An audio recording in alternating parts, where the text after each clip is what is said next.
Rivers out there. Doncic. Rivers for the lead. Got it. What a shot.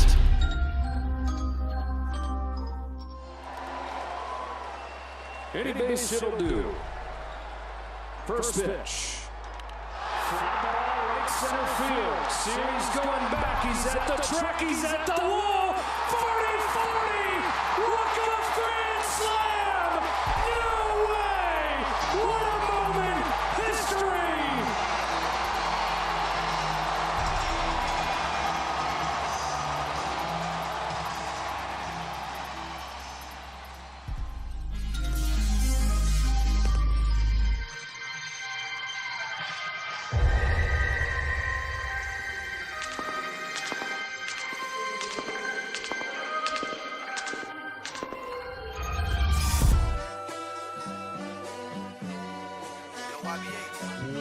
What is up, everybody? Welcome to Taproom Sports Podcast.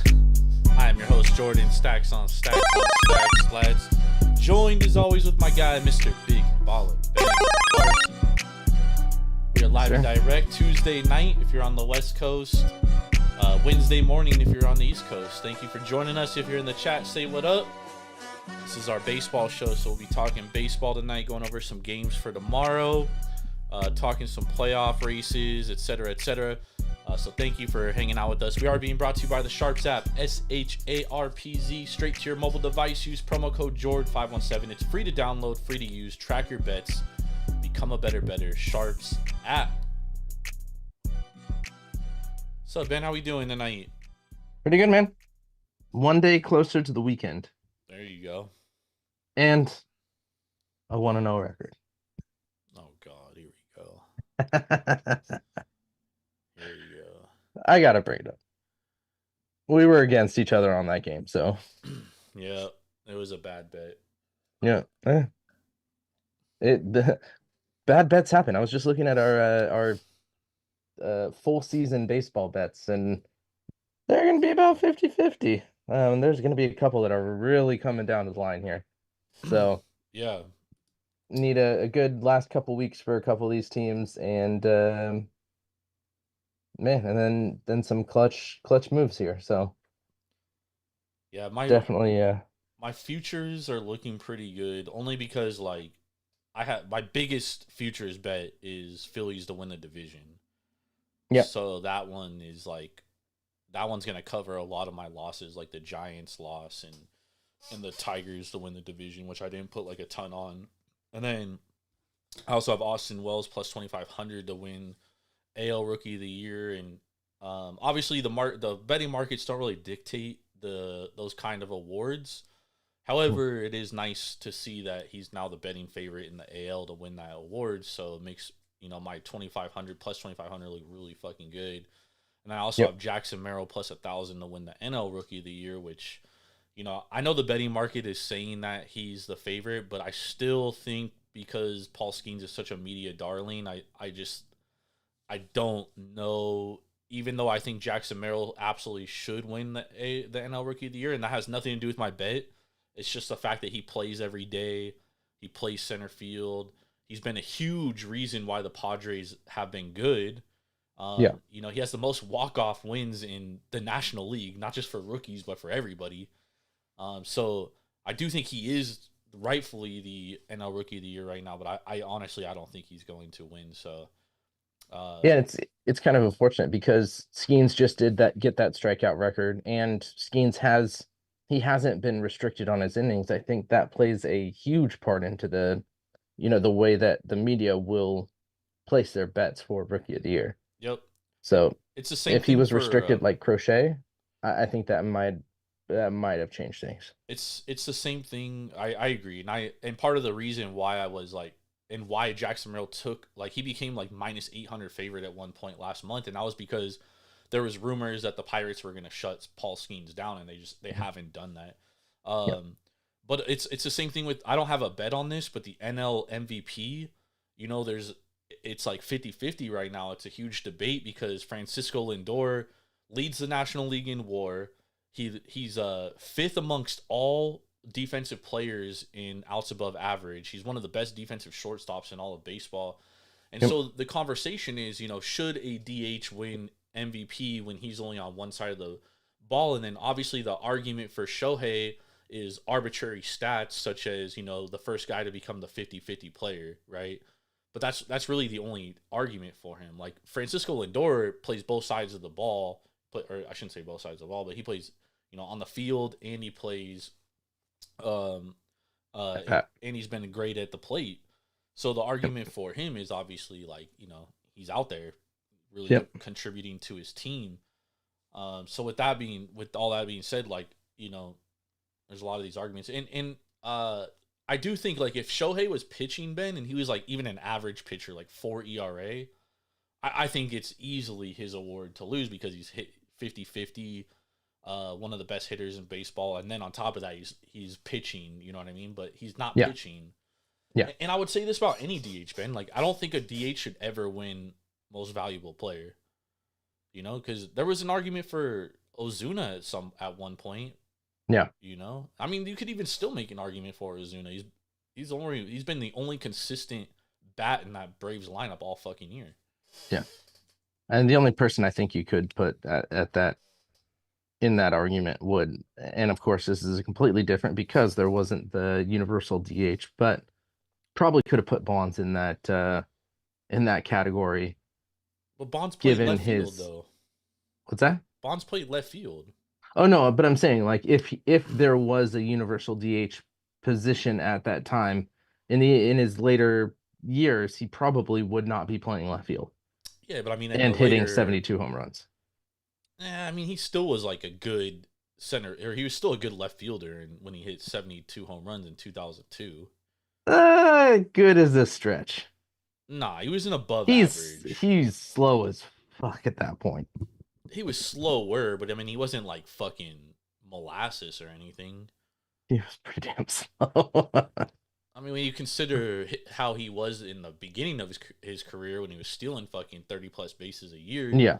Yeah, he was slower, but I don't think he was slow. And Bonds was like that kind of person that I don't think he would have ever wanted to DH until he was like, 07 when he was like almost 40 and shit.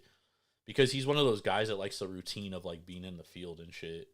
Mm-hmm. A lot of guys are like that. Like they don't hit well as a DH, and they hit much better when they play in the field too, because it's just like they're just used to that routine and shit. Yep.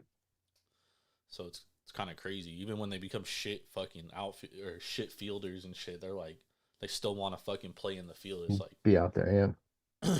It's like, bro, nah. Put your ass on first base and maybe.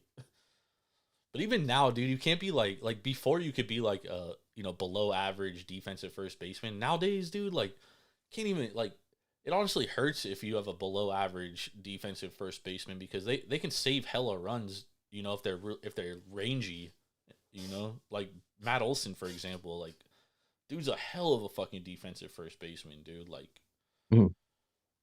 But I mean, it is one of those positions that you're more likely to downgrade on defense. It's funny, Ben, because when we were growing up, like you always put your bad position players in the corner outfield and at first and third base. Like those were your bad fucking defense. I wouldn't even say third base because you got to have those reflexes and a fucking throw. Yeah, they might not have to be the most athletic, but nowadays, they have to. But nowadays you do. Yeah. And that's the thing is like nowadays we have like hella athletic third baseman, hella athletic first baseman, the corner outfield. I mean, the outfielders in general, dude, just cover so much ground today. Mm-hmm. I don't think people understand like the difference. Like, yeah, bro, dude, we used to see fucking like Manny Ramirez in left field, like hella like slow dudes, bro, that they would just like plug out there. Jack Cust, for example, if anyone's familiar with Jack Cust was like 250, bro, and played right field. Yeah. And he would just throw these guys out there because they hit well, but they weren't great defenders, and you could like hide defenders in those corner outfield spots. Nowadays, you cannot do that. Like you have to be a good defensive player. But that's here nor there. Anyways, we got off on a tangent there.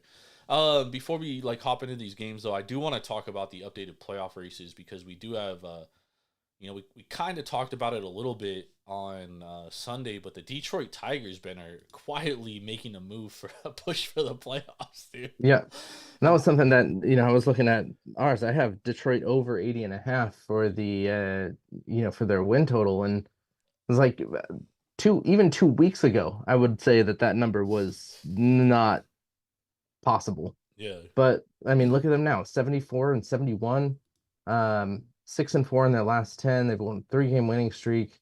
You look at oops, I lost my wild card standings here.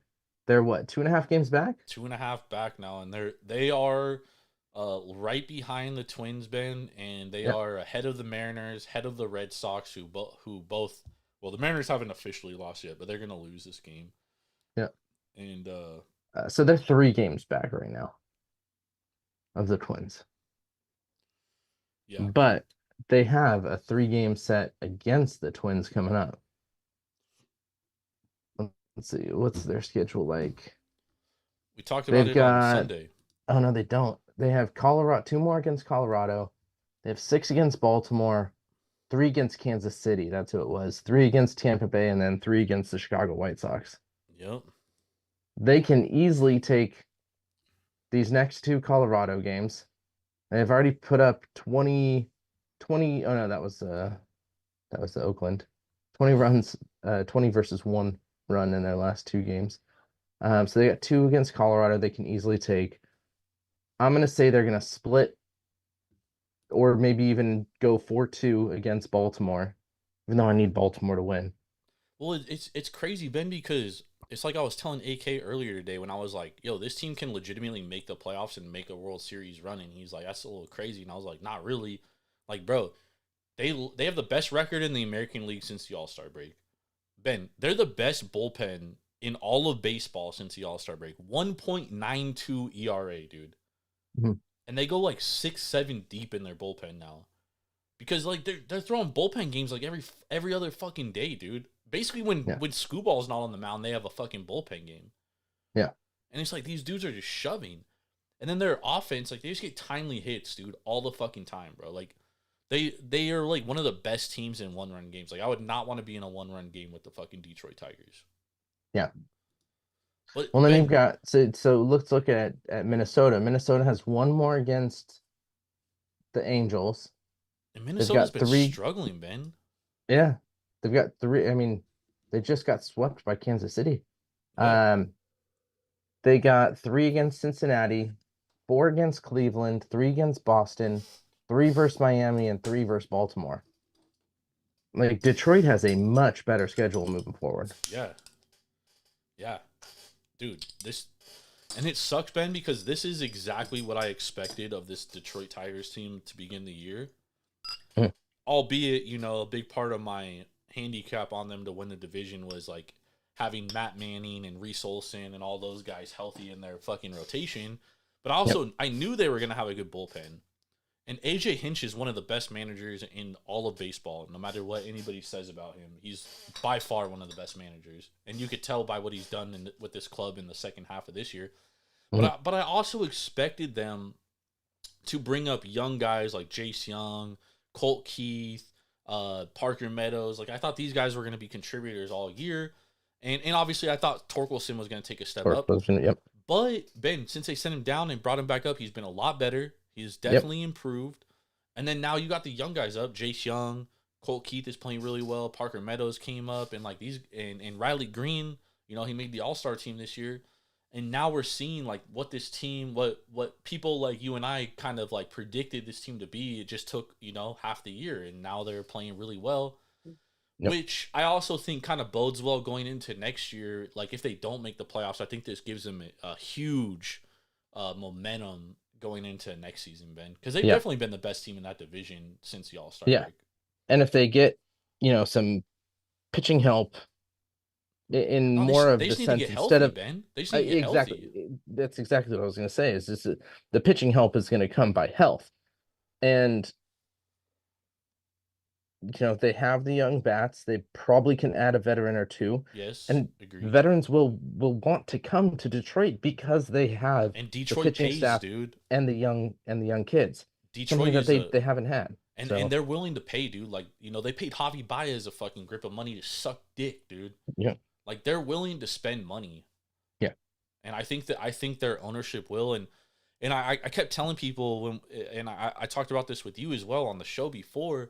when we were talking about maybe Tariq Skubal is going to be available, and I was like, you know what, like it would take a package to really wow them, but I heard a lot of because I listened to a lot of I listened to a lot of Tigers broadcasts, and one day they had the assistant general manager on, and he was just saying like, we knew we were gonna kind of struggle a little bit because we were so young, and but so they were kind of anticipating this all season a little bit. So I think they were kind of really gearing up for next year, dude, in a way. But they can let's not lie. playoffs. You were on the trade him. Well, I thought that, if you get a package that absolutely blows you out of the water, like if the Orioles were to call and be like, yo, we'll give you Kobe Mayo, Samuel Basallo, and like 2 more pitching prospects. I mean, it's hard to fucking say no to that, dude, because not only do you have these like 4 high-level prospects, but they're also under club control for 6 years. So you don't really have to pay them. So financially, you get off a Skubal and you get these high-level prospects, right? And you're not paying them. Yeah. Simple as that. So yeah. I do think at sometimes there is decisions to be had, because a lot of times fans, they think of it as just like player A for player B, and they don't think about all the other shit, all the financial stuff. You know what I mean? Because when you're paying a guy a lot of money and your club isn't good and butts aren't in seats, you're losing money. And keep in mind, all these clubs are losing money. Any club that has Bally Sports as their TV, they're losing money this year on their TV deals. So you're already like not getting those residuals financially, and then you're not putting butts in seats. So ultimately, you're just like but I think if you're trading Skubal, you're losing those butts in seats, even if it's a package. For this year, you're losing butts in seats. But Ben, if this team wasn't fighting, like now they'll probably 2 weeks ago they had nobody at their fucking stadium, dude. Didn't matter if Skubal was pitching. But now that they're fighting for a wild card, you'll see their stadium sold out. Yeah. And it's like that for pretty much any team, dude. It's not just the Tigers. Like, bro, you watch a Giants game right now, and the Giants stadium's fucking empty, dude, because the fans know the season's fucking over. Like, they have no reason to go to the fucking park and cheer on their team. Oh, shit. What game was I watching? What was the early game on Monday? Was it? No, it wasn't. Was it? No, it wasn't Yankees. No, it was Pirates and Marlins. Was it yesterday? Yeah. No, it wasn't. Maybe it was Friday of last week. That's what it was. It was Friday. It was the New York Chicago. And that stadium was fucking empty. Really? The Cubs? Even for the Cubs Yankees. Yep. It was because it was it this one? No, it wasn't. It was the first half of a doubleheader. Maybe it was was it the was it Wednesday though? Philly and Toronto? Was it? Oh, it might have been. Or was it Guardians? It could have been. I don't remember what it was, but man, it was the first half. Oh, it was Nationals Pirates. That could have been it. Yeah, I think that was it. And oh my God, there were 20 people in the stands. Yeah. It just was so surprising to me to see how empty it was, and.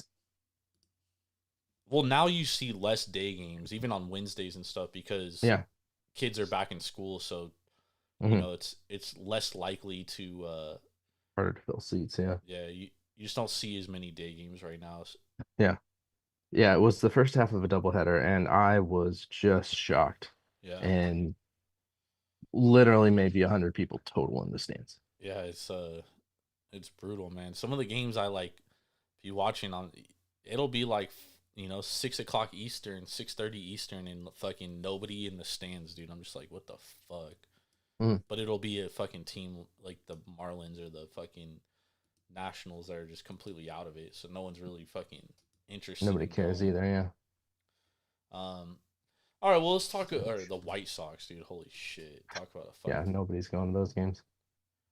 guy. They're probably giving away tickets for free, dude. Yeah. I said I saw Rodon went back home, Oh yeah, he's back on the IL. Yep. back on the IL, back in his comfort zone. What did they Third say time the this injury season. was? I don't think I saw the injury. What did they say the injury was? Well, first it was his back, and now it's his shoulder. Because sometimes when guys are struggling, I feel like they like put them on the IL to like work through their problems instead of like trying to work through it on the mound when they're just getting shelled all the time. Because that could like fucking just totally derail your psyche, Yeah. and it Oh, no, could. no, no, no, no. And Anthony, not Carlos. No, Rendon. yeah, it's Carlos. Oh yeah, yeah. Well, No, no, no, no. Carlos Rendon, who has Anthony Rendon ah, on the yeah, sorry, Angels. not Carlos. It was Yeah, Anthony. yeah. Yeah. Um, God, and I saw some crazy stat today about that too. That's got to Something be that one he of was like he has more trips to the IL than hits. the worst contracts in all of baseball, man. Yeah. Oh yeah, easily. And 100, what was it, $160 million? Oh my god, dude, he's making not more than that. He got paid out. Yeah, he got paid. That's gotta be. That's gotta be like top 5 worst contracts in sports, dude. Ever. Let's see. Deshaun Watson and Anthony Rendon got to be up there amongst the worst contracts in all of sports. Latest injury began with his back, keeping out of the lineup Sunday and Monday before the team realized he needed more time with his oblique trouble. Um, he's already missed 68 games earlier in the season with a left hamstring. He later sat out 8 games for lower back inflammation. He signed a 7-year, $240 million contract. He's not played more than 58 games in any season.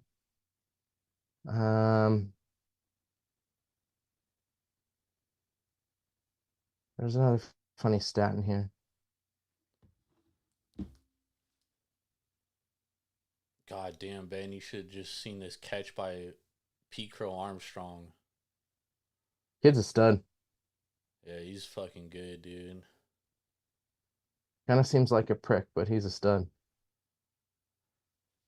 I mean, he's an incredible defensive player. If he can ever just drive the ball consistently at the plate, dude, he could be a fucking perennial all-star, dude. Yeah.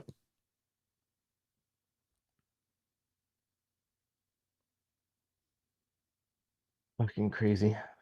Rendon is a piece of work. Collecting a paycheck. Sitting on his ass.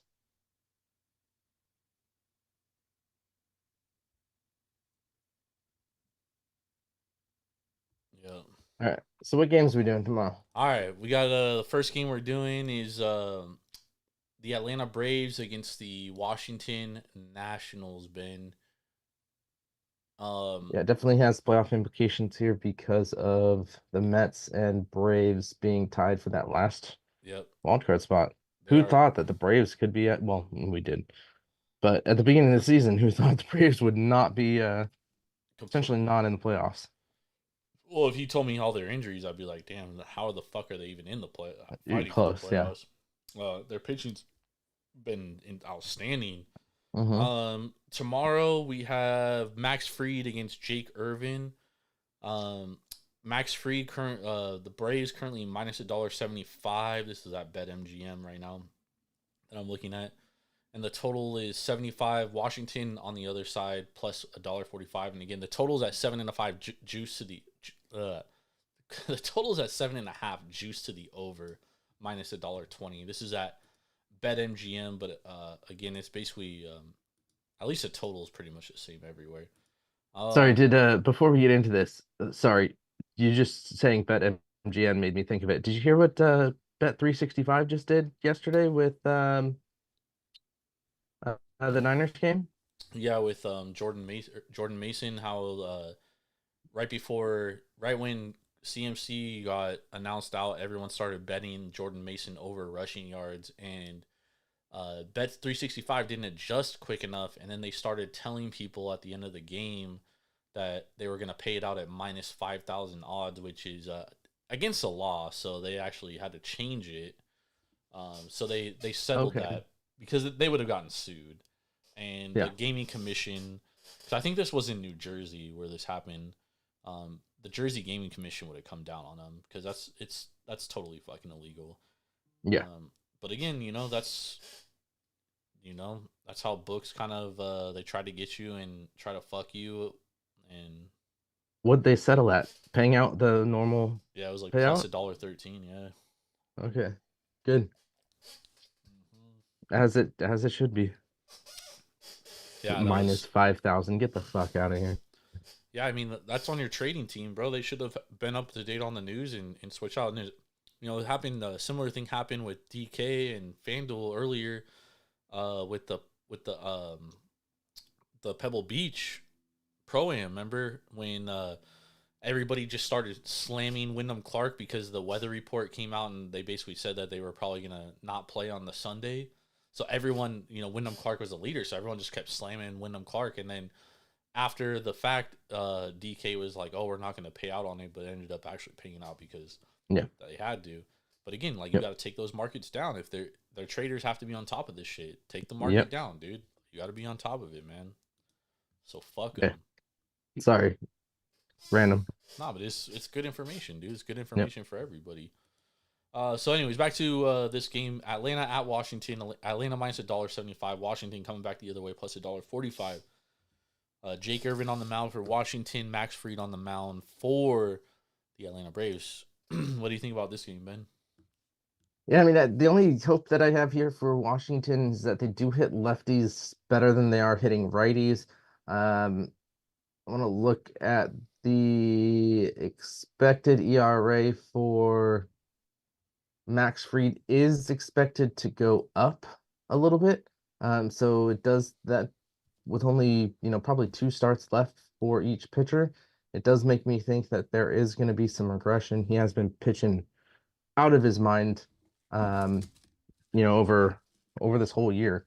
I did not expect him to kind of regress to his old ways. Regress is not the best word there, but that's he's pitching a lot better than I expected. Yeah, he's been good. Washington hits the fastball the best, which is Fried's best pitch. But they do not hit the curveball. They don't hit the sinker. Well, I will say this about Washington is you have to be very careful with the data because they do have a lot of guys in their lineup right now that haven't been in their lineup very long. Mm-hmm. Dylan Cruz, for example, James Wood, another guy, Chaparro. And Chaparro's been really good since he got called up. Jose Tena. So they actually they hit the fastball well. The sinker, CJ Abrams is their best hitter against the sinker. Jacob Young is their second best. So that's really the only two. And Joey Gallo. Joey Gallo won't be in the lineup against a fucking lefty though. Well, Winker. He's on the Mets now. Yeah. Where's my little asterisk? But also on the flip side, and we've talked about Max Fried before, is he actually has reverse splits, dude. He's actually worse against lefties than he is against righties. So lefties are hitting 314 off of him, slugging 441. However, the only lefties he's probably going to see in tomorrow's lineup is James Wood and maybe CJ Abrams, but they've been platooning CJ Abrams lately, which is fucking kind of weird. He hasn't been facing a lot of lefties. Benny's been resting against lefties, and they've been playing what's his face?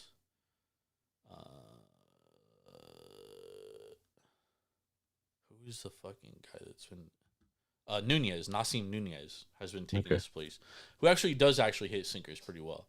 Mm-hmm. So that's the interesting thing. On the flip side, the Braves just put up 10 runs. They don't score a ton, but Jake Irvin has been pretty bad lately. Yes. But he does have an xFIP of 3.99. So, that is, he does say that he has positive regression coming his way.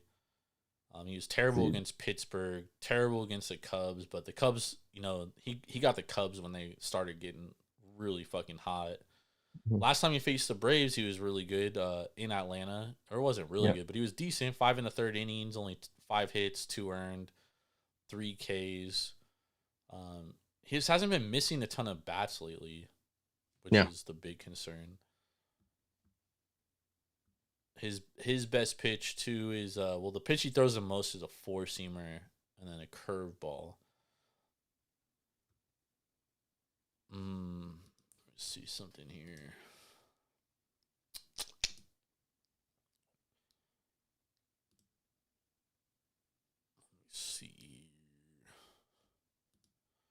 I want to see the Braves against. So the Braves against a fastball. God damn it.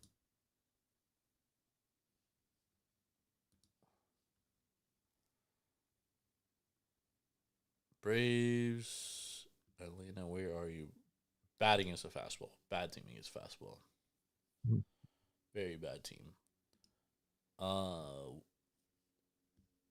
Marcelo Zuna and Soler and Laureano are really the only two that hit the fastball well. Curveball. Michael Harris, Arcia, Kelnick, Ozuna, Jake Irvin against righties. Throws a sinker 33%, 4-seamer 32%, and curveball 32% against righties. So, righties that hit the curveball well, we have Arcia, Ozuna. Everyone else is kind of like even and stuff. Sinker, righties, Austin Riley not playing, Acuna not playing, Ozuna, Laureano, Merrifield's above average. Fastball, we have Ozuna, Laureano, Soler, Urshela. Against lefties, Jake Irvin, 4-seamer 41%, and people are hitting 231 off of it. XBA of 241. Curveball 33% of the time. Batting average of 235 against, 248 XBA. Cutter 12%. Batting average 295. XBA of 298.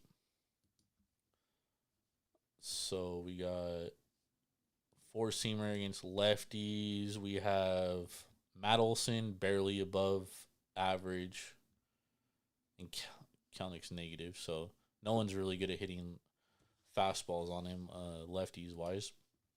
Or fastballs. Curveball, 33% of the time. Lefties. Michael Harris, Kelnick. That's it. Cutter. We have lefties. Kelnick. Matt Olson. That's it.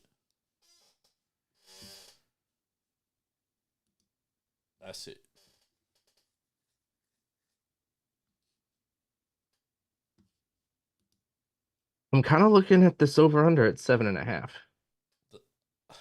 Leaning under? Leaning over. Kind of leaning under. You're kind of leaning under, huh? Yeah, because if I knew that Washington would play more lefties against Fried, I'd feel more confident. But I just don't think they're gonna put lefties in because they've been very like if they're facing lefties, they're putting a bunch of righties in. If they put righties in, they're putting a bunch of lefties in. Like they're not Yeah. necessarily playing the numbers; they're just playing the right left matchup, which I don't think benefits them. And then like against left-handed pitching, uh, Washington 89 WRC plus on the season, but again, and only 117.117 ISO. It's a lot of different lineups because Dylan Cruz smashing lefties, Andres Chaparro smashing lefties, Alex Call still playing smashing lefties, Juan Yepes smashing lefties. But the thing is, Ben, is that you know Fried is good against right-handed pitching. Only a 204 average against, 273 on base, only 278 slugging against righties, dude. Yeah. Like he's been nails against right-handed pitching. Got it. So I actually lean the under here because I think I don't foresee the Braves scoring 10 runs again. Yeah. Um But I do see Washington putting up some runs. I don't know, not on Fried. And the bullpen's hella good. Yeah. And Jake Irvin he is struggling right now. He is, but he's due for positive regression. Like, bro, his last two starts, the BABIP is like fucking 450, Ben. He's only given up one home run and given up 13 runs in those starts on only one home run. Yeah. Like that's regression. Talk about regression. Like regression is positive regression is coming on that.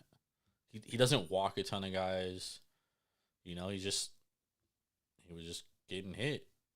Yeah. So I actually I lean the first 5 under here. I'm not afraid to take the full game under because Washington's bullpen has been better, and obviously the Braves have one of the best bullpens in baseball. Yeah. The Nationals bullpen since the All-Star break 3.95 ERA, which is about middle of the pack in baseball, so they're not terrible. And if they're in a high leverage game, like you are going to get better pitching, but that's the thing is like when there's a blowout and stuff. So I do lean the first 5 under. I would play under 3.5 at plus money. Mm. And then I do lean the full game under here. I think this is I think even playing plus 1.5 Washington is a good play. I think minus 175 for the Braves is too much. I don't think they're that big of a favorite in this matchup. Mm-hmm. So what's plus 1.5 right now? Plus 1.5 at BetMGM is minus $1.15. That actually might be my favorite play in this game. Washington plus 1.5. I was also thinking Atlanta minus a half a run for the first 5.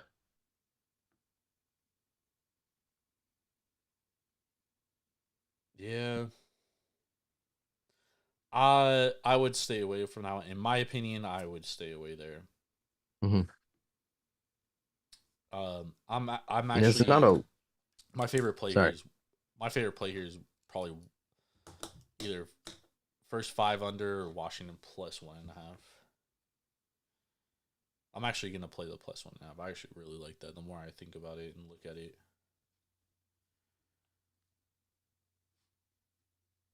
Yeah, I don't love anything. I'm not gonna lie. Don't force it. Mm.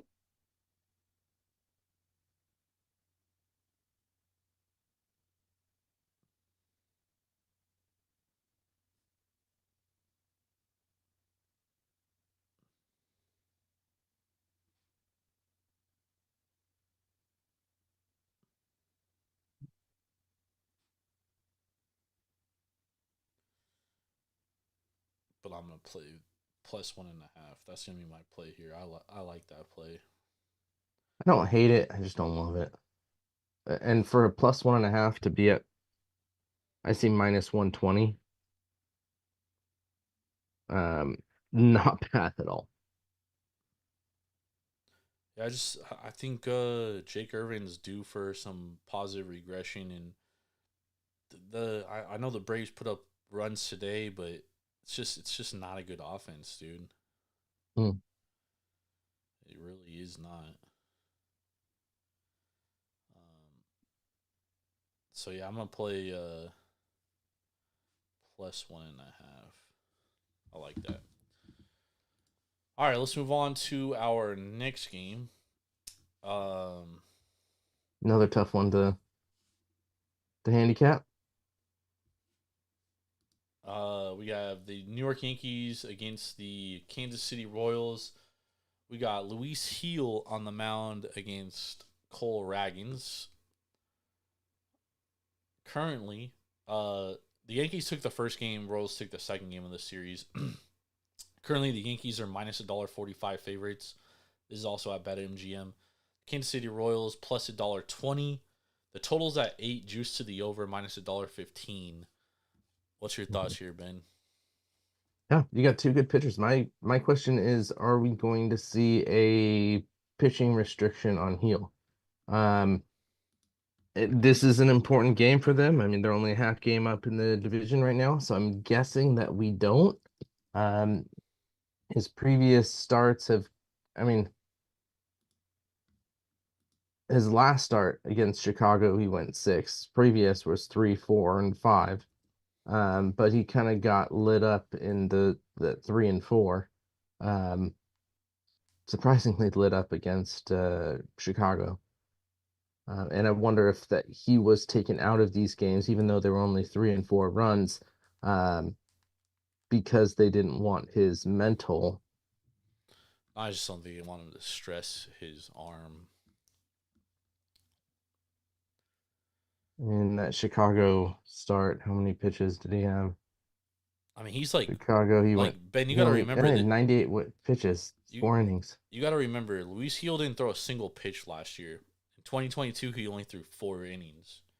So this is a guy that's now at 130 innings. His arm is, far exceeded workload that he's ever seen before. I mean, he had 33 career innings in the major leagues coming into this year. He's Yeah, now at 130. So, uh, but he was really good against the Cubs, who were a hot team, dude. Very hot team when he faced them yeah. last start. 7 Ks, 6 innings, only 2 walks, 1 hit. So I think that does give him some momentum coming into this one, especially against a Kansas City team that, let's be honest, dude, they do not hit fastballs very well at all. Mm-hmm. Outside of Bobby Witt Jr., they really don't hit fastballs at all, and He's thrown it 49.8% of the time. and it's his best pitch. So in my opinion, this is you know, I look at this game and it, to me, it's Yankees or nothing. Mm-hmm. It's Yankee, especially coming off that loss, and they do play a lot better at home. They're a much better home team. Yeah, and Yankees do hit the fastball well, but Ragans has a better than normal fastball.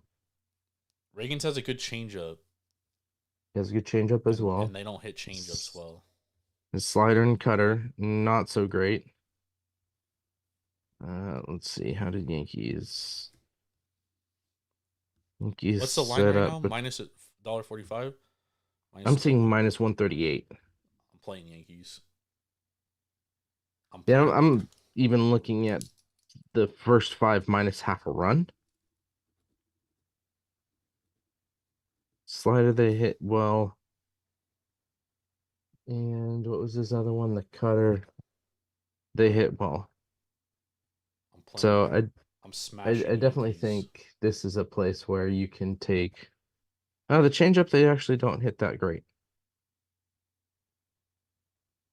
Who? The Yankees. That's what I said. That's their least. Oh, That's like their pitch they struggle against the most, but really they struggle against right-handed changeups, not left-handed changeups. Okay. And you still have Judge at +5, Soto at +5, Jazz +3.6, Verdugo who's not playing, Cabrera 2.1. Verdugo will be in tomorrow. I thought they said J-Dom was playing the rest of the year. Nah, Verdugo played fucking. Well, Dominguez is probably gonna play, but Lugo's been playing, and the other thing too is Reagans is not good against left-handed pitching. He's gonna face a lot of lefties tomorrow. Like he's gonna face Austin Wells. He's gonna face fucking Jazz Chisholm. He's gonna face a ton of fucking Juan Soto. Like he's gonna face a lot of lefties, bro. And the Yankees got a lot of lefties, and they got a lot of lefties that hit lefties well. On top of that, yeah. So I'm actually Yankees is a 1.5 to 2 unit play for me tomorrow. Over under is at 8. Thoughts on that? I don't think the Royals are gonna hit Luis Heel.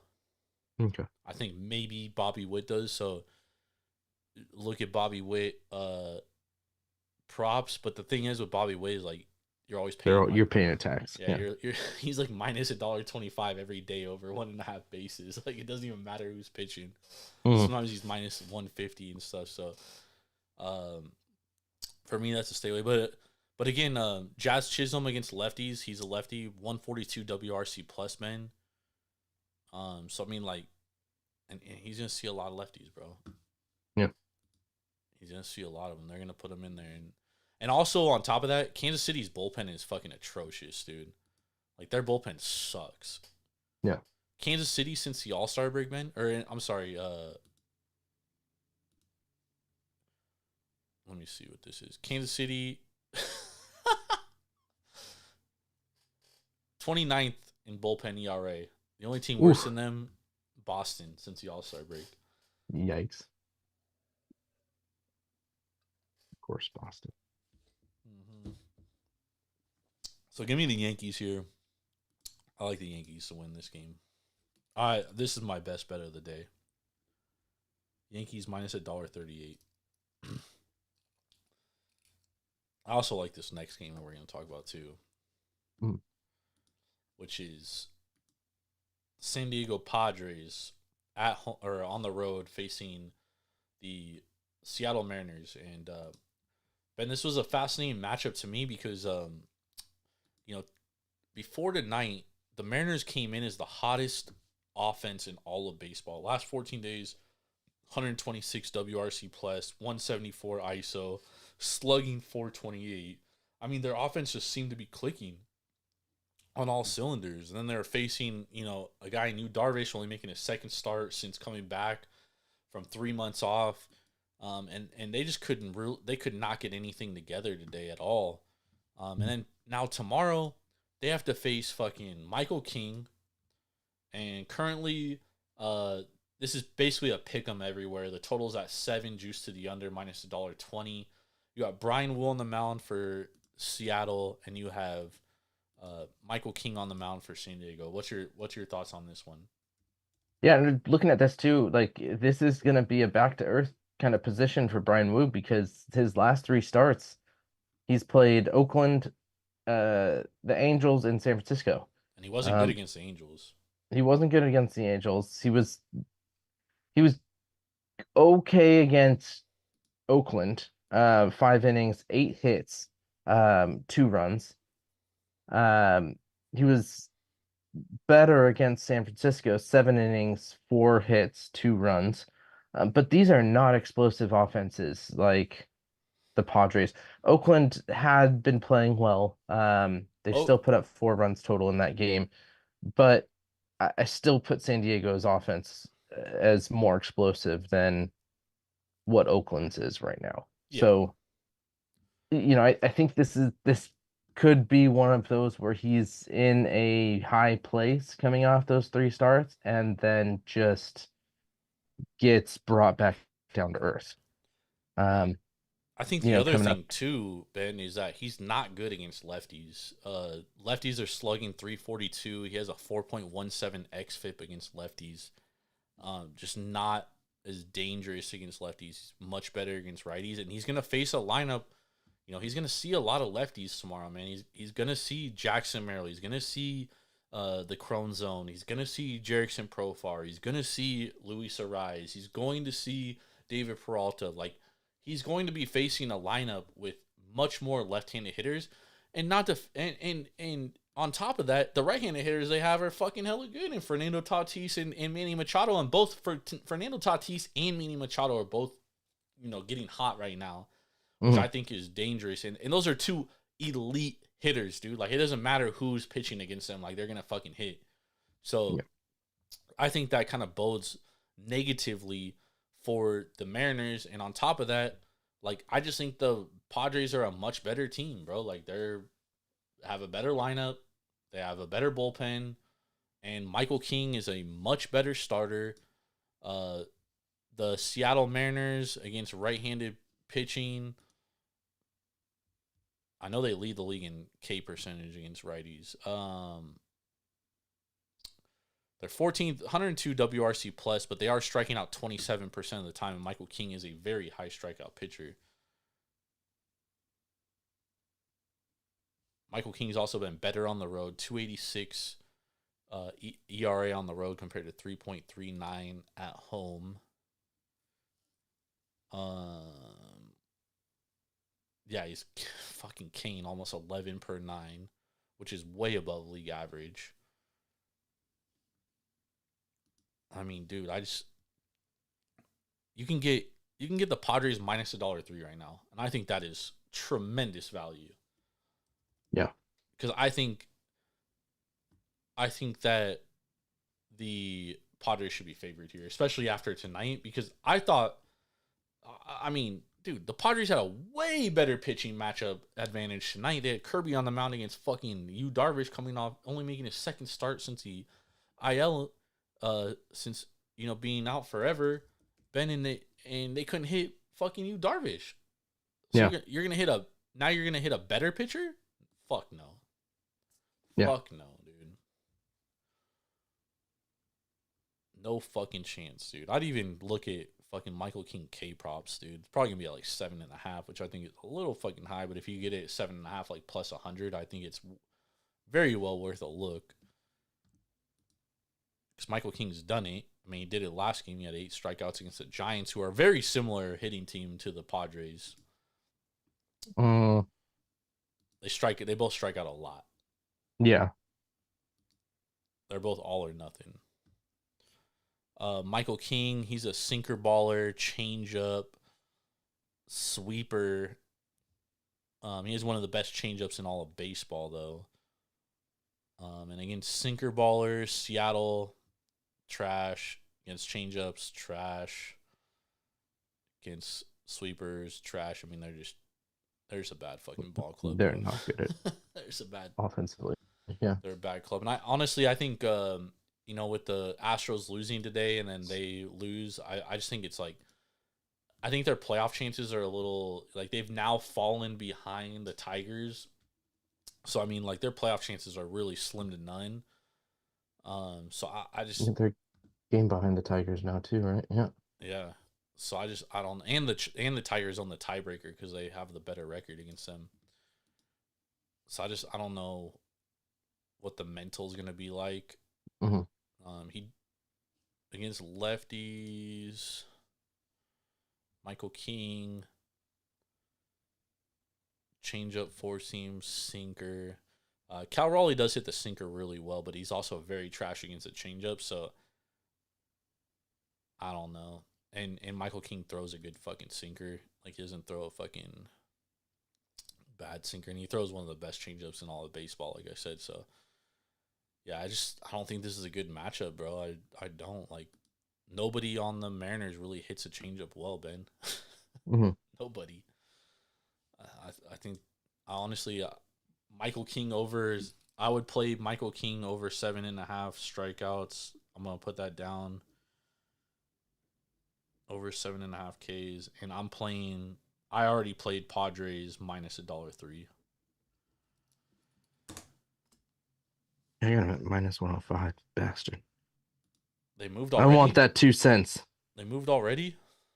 No, it was at -105 both times, or when I checked earlier.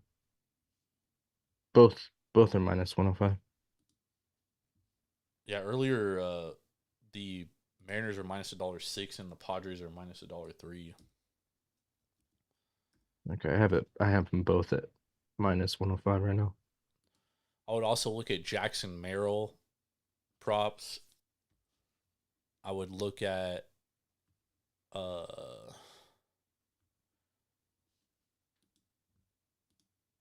me see here.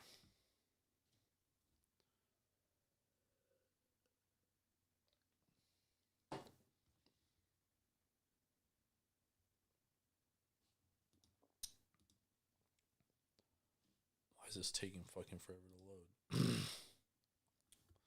Here we go. Against lefties, four seam sinker, basically four seam sinker change. Barely throws a changeup, only 17% of the time. Brian Wu.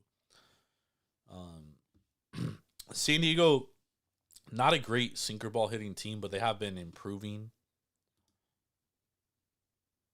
and they do have guys that hit the sinker ball well. Yeah. But they have guys that smash fastballs. Lefties, yeah, Jackson Merrill, I absolutely would look at against righties, hitting the fastball, sinker, and changeup well. So I would definitely look at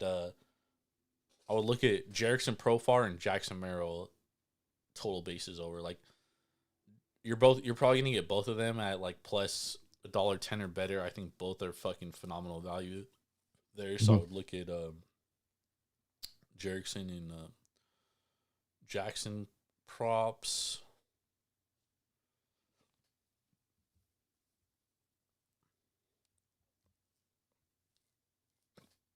Cronenworth smashes changeups, but Brian Wu doesn't throw a ton of changeups, bro. He basically throws fucking four seam and sinker against fucking lefties. Yeah, changeups are 9.8% overall. Yeah, he's basically fastball pitcher, dude. He basically throws a fastball every fucking pitch, and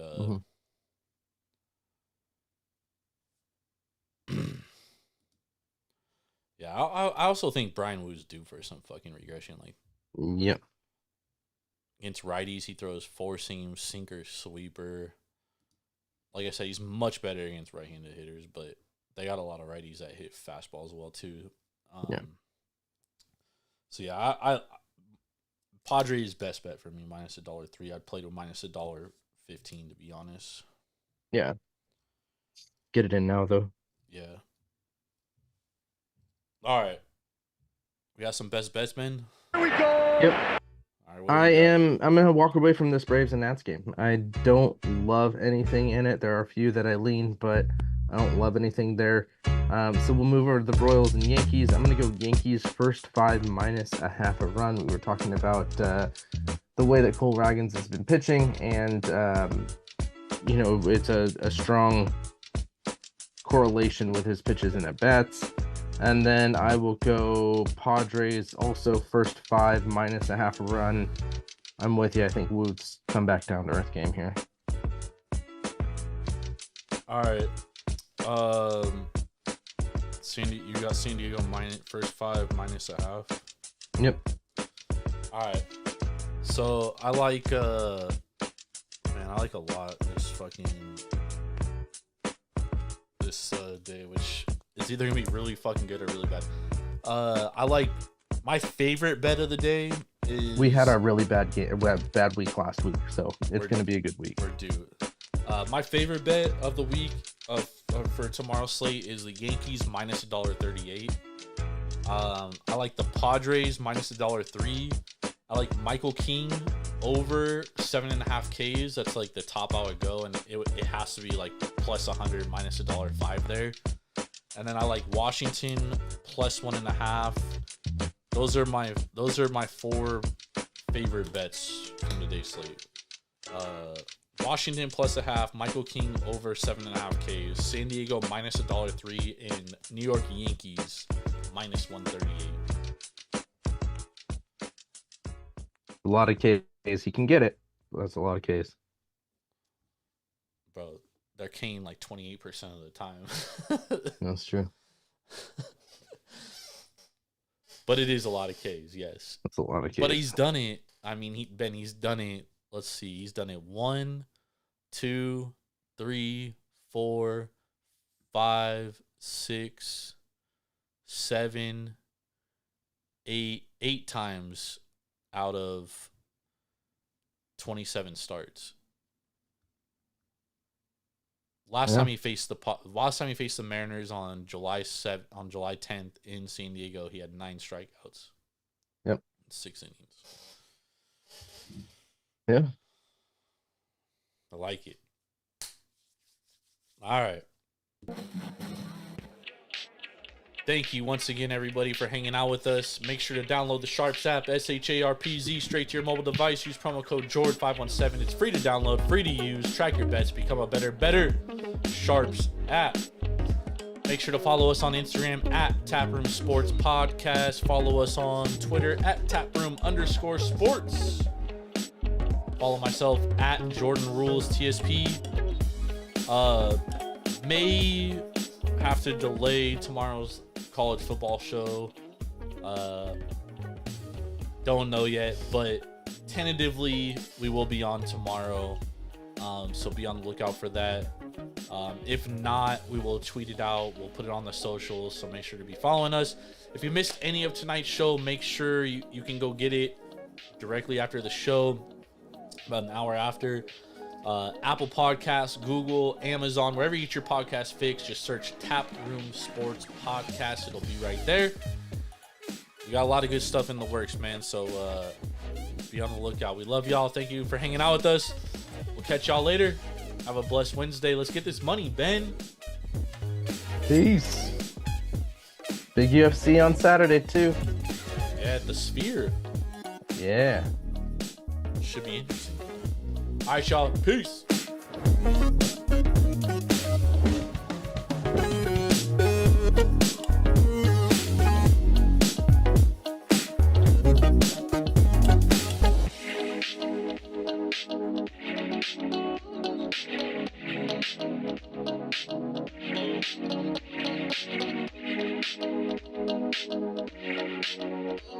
Thank you.